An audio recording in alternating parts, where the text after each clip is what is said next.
How do wrestlers prepare for a promo, and how important is it with getting one over with the crowd?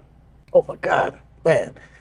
Everybody prepares differently, you know, and people have different styles. Preparing for a promo, case by case, but how important it is for getting over, it's everything. If you look at the history of professional wrestling, the greatest money draws have been the talkers. You know, like they say, Dusty Rhodes literally talked them into the building. You know, to this day, we still quote Ric Flair promos, you know, and I'm having a hard time holding these gators down, you know. Um, that's one of the things that you loved about your favorite wrestler. Yeah, yeah. You know, that talking that talk, being able to get over with the audience.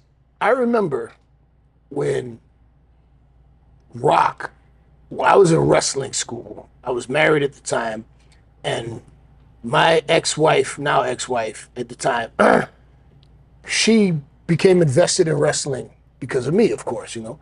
But when SmackDown, when that started, and Rock, I remember specifically one time us driving and figuring out we weren't going to make it home in time. So we found a restaurant, a Chili's or Fridays or something. So, could we put this on wrestling, please? Because we wanted to hear what The Rock was going to say that week. I wasn't even talking about the rest of the card, who was wrestling. What is The Rock going to say this week? Right. You know, when you think about Stone Cold, give me a hell yeah. You know, like the greatest money drawers in the history of our industry talked the people into the building.